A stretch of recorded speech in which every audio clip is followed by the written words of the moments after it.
Welcome to today's explainer. So look, we all know exactly what escaping reality looks like, right? I mean, usually our minds go straight to those big, highly dramatic exits. We picture packing a single bag, ditching everything, and moving to a beach in Bali. Or, we imagine quitting a super stressful job via a highly spicy, perfectly worded email, or just booking a one-way ticket to literally anywhere else. It's dramatic, it's loud, and it's very obvious. But what if I told you that the absolute most successful escape act you're pulling off right now isn't geographic at all? Today, we are unpacking a concept that is going to completely change how you view your daily routine. On one side, sure, we have that loud geographic escapism, moving to Bali, the whole shebang. But on the other side, we have the most common, totally invisible escape we pull off every single day, escaping our own lives while sitting completely still. Just picture it, a thumb aggressively scrolling through TikTok, clicking next episode at 1 a.m., or just staring out a window, miles and miles away in your own head. We are literally running away without moving an inch. I actually want to challenge you directly right now. Really think about this for a second. When was the last time you sat in a room for 5 minutes without checking your phone, without putting in your earbuds, or without mentally planning out your next 3 years? Seriously, just 5 minutes of simply existing. If you're struggling to remember, well, you are definitely not alone. Which brings us to Section 1, the invisible escape. Running away without ever leaving the room. The honest truth is that most of us aren't fully living our lives anymore. We're kind of just managing them. We're distracting ourselves and just buffering through the days. We buy into this illusion that we're just staying busy or, unwinding after our long day. We call this passive escapism. It's essentially the subtle, completely socially acceptable ways you run away from your own existence.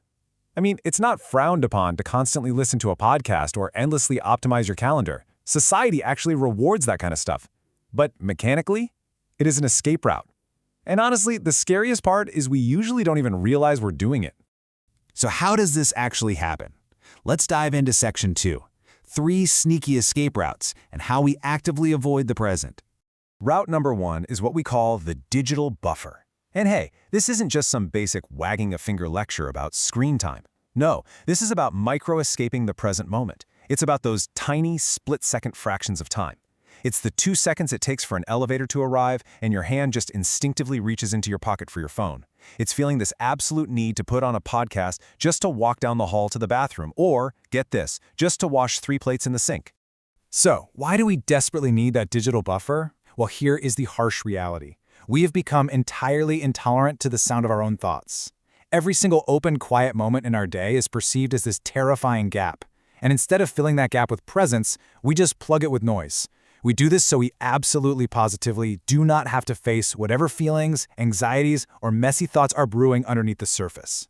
Route number 2? Yeah, this one targets the high achievers. Productive procrastination. This is an incredibly deceptive trap where you escape your real life by building a hyper-optimized version of a fake one.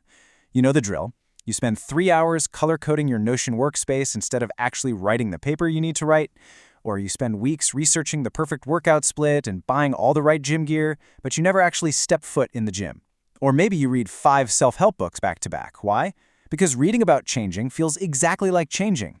It feels like progress, but it's actually just a shield. If you're always preparing to live, you never actually have to risk failing at living.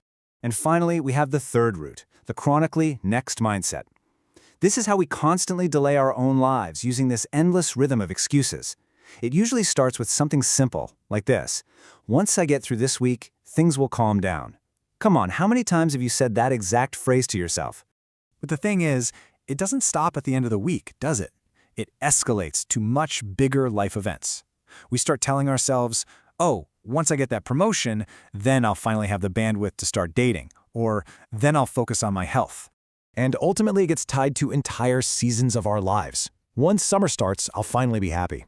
Listen, if you are always looking forward to the next milestone to start enjoying your life, you aren't living in the present. You are treating the present moment like a waiting room for a better future.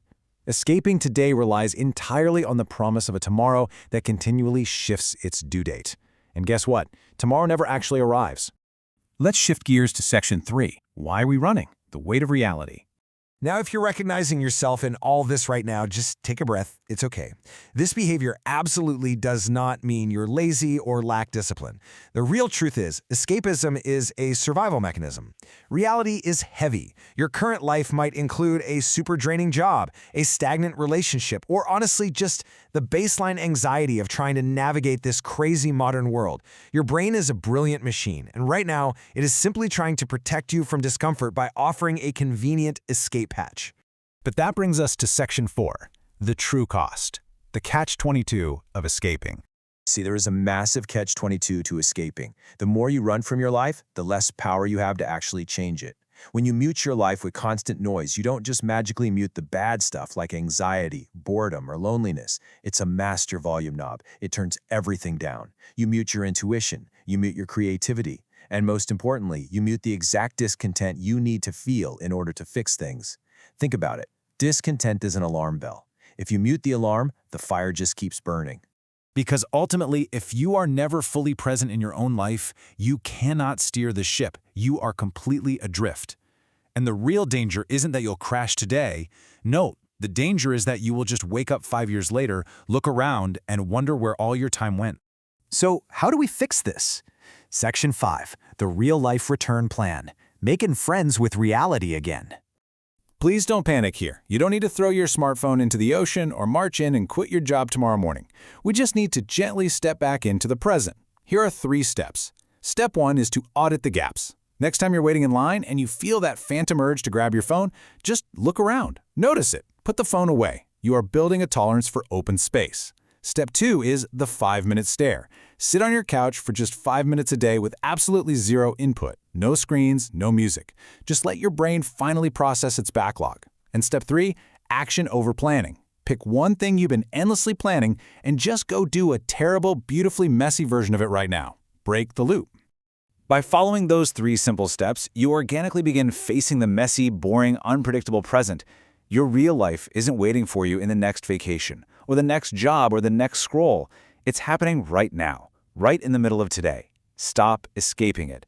You might actually find that once you show up, it's a life worth staying for. So as we wrap up this explainer, I want to leave you with a question to really reflect on.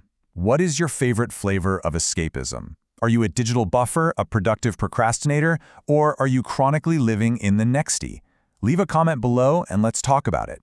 And hey, if you want more structured insights like this to help you navigate modern life, make sure to subscribe so you don't miss our upcoming explainers. Thanks so much for learning with me today, and I'll catch you in the next one.